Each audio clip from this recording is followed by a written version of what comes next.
Hey everyone, this is Ted McKenna. I'm an SVP of Research and Innovation here at Tethr.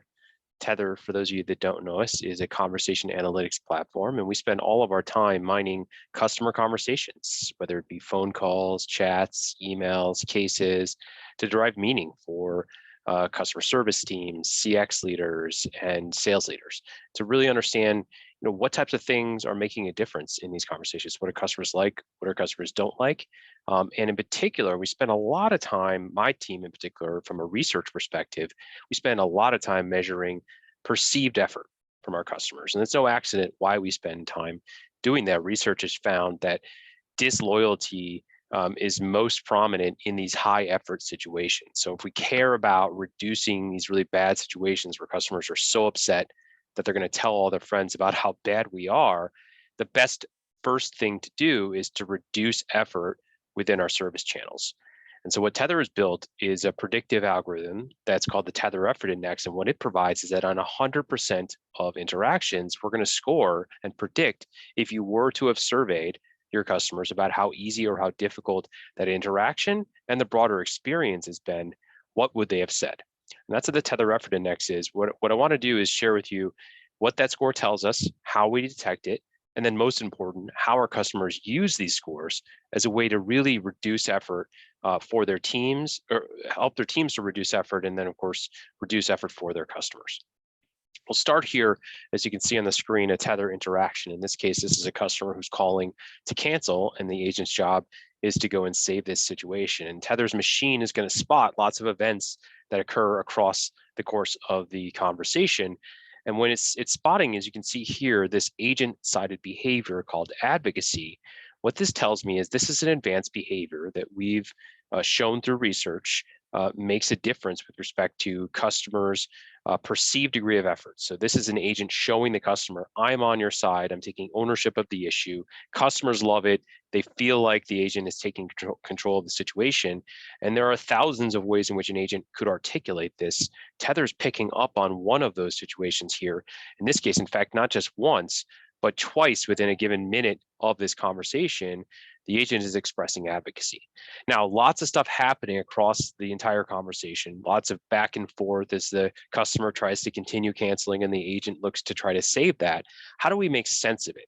How do we know whether we should even pay attention to it? This is maybe one of hundreds of thousands of interactions that occur within a given contact center. How do we know whether it's something worth paying attention to and how we're doing in the eyes of our customers? That's what the scores you can see down here in the bottom right-hand side allow us to do. So Tethr comes day one, interaction one, out of the box with 3 scores. And the first 2 rely or indicate specifically the customer's perception around effort. So the overall Tethr Effort Index is on a scale of 0 to 10, and that tells me, again, how difficult or how easy was that interaction for our customers. 0 is bad, 10 is good. Anything less than 4 is something that we start to get really concerned about. These are real possible churn potentials, and customers are definitely upset enough to go spread bad word of mouth about you and the brand. So that's not good. 4.2 is not a terrible score, but it's also not a great score. What you'll also see is this agent score right next to it. The agent impact score for Tethr is a specifically predictive score of the agent's role in reducing effort. So this isn't just general agent behavior. This is specifically the agent's contribution to the reduction in effort.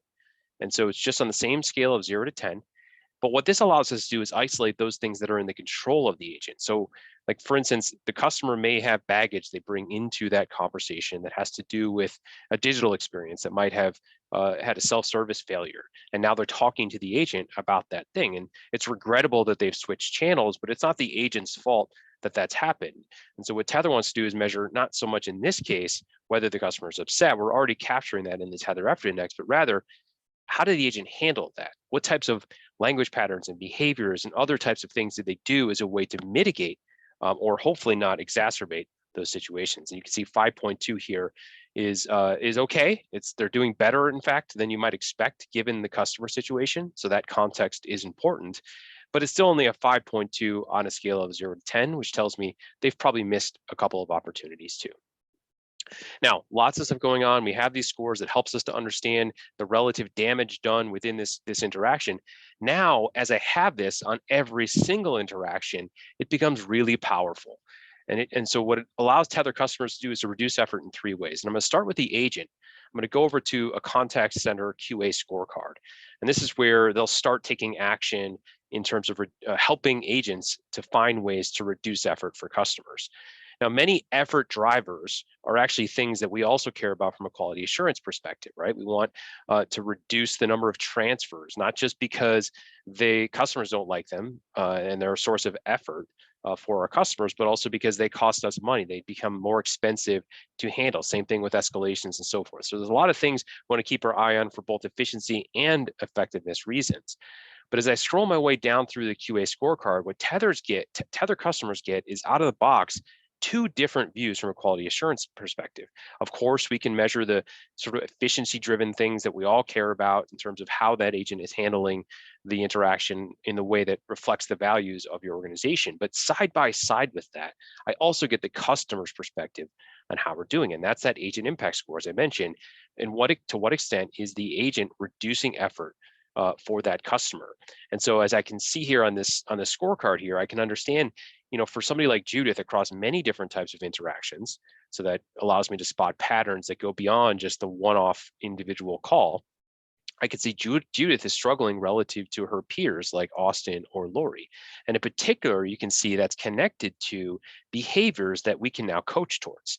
So we know things like misdiagnosis is something that customers obviously don't like, and we've proven the mathematical connection to the degree to which customers perceive that as being, now I have to expend more effort. I have to explain myself, I have to repeat myself because they're just not getting it.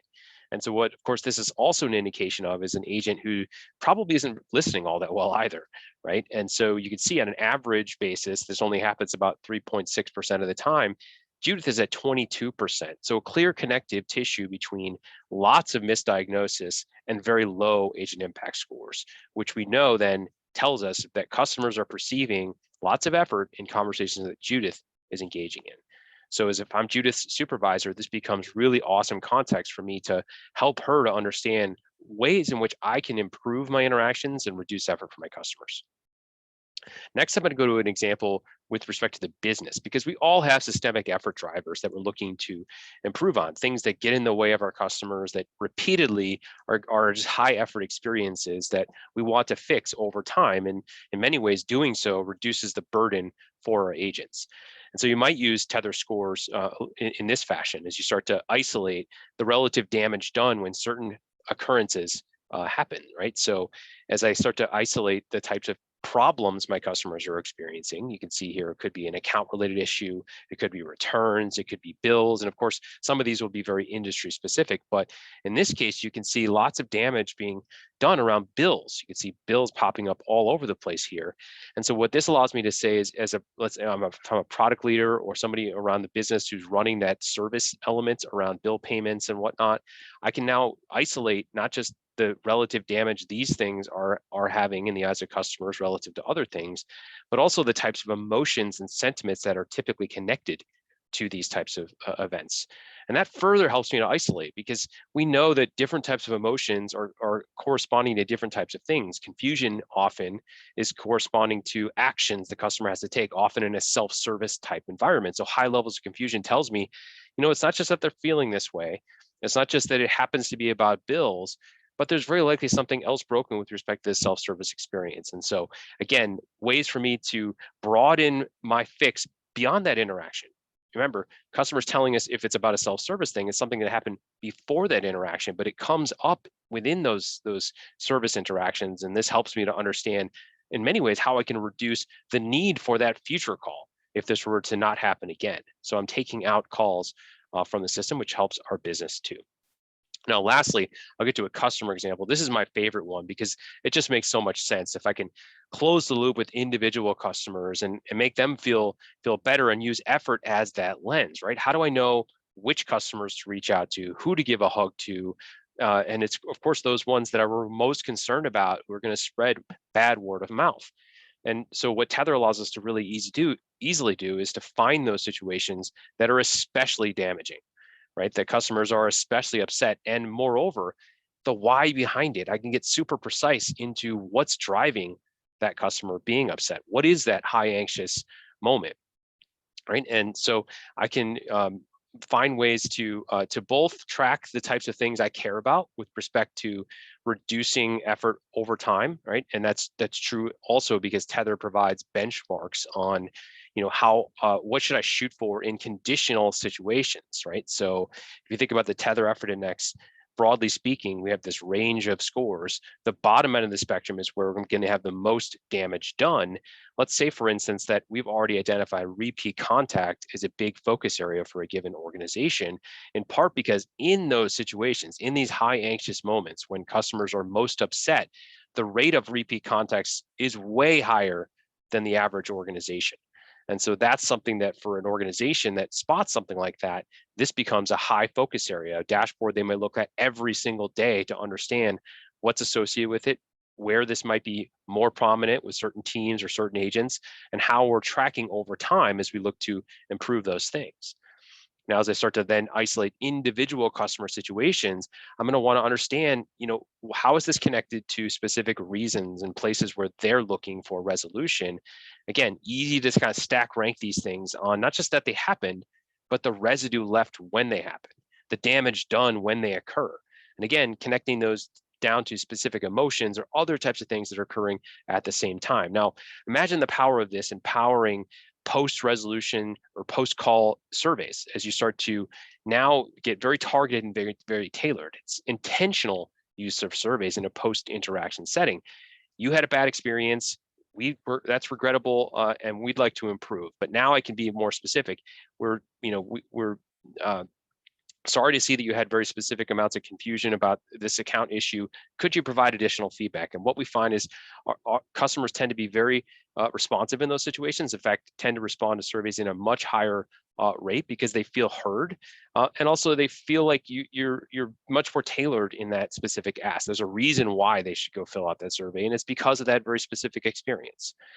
And so that's 3 different ways in which our customers go about reducing effort, using insight and our scores as a way to drive real downstream action. If you'd like to learn more, please find us at tethr.com.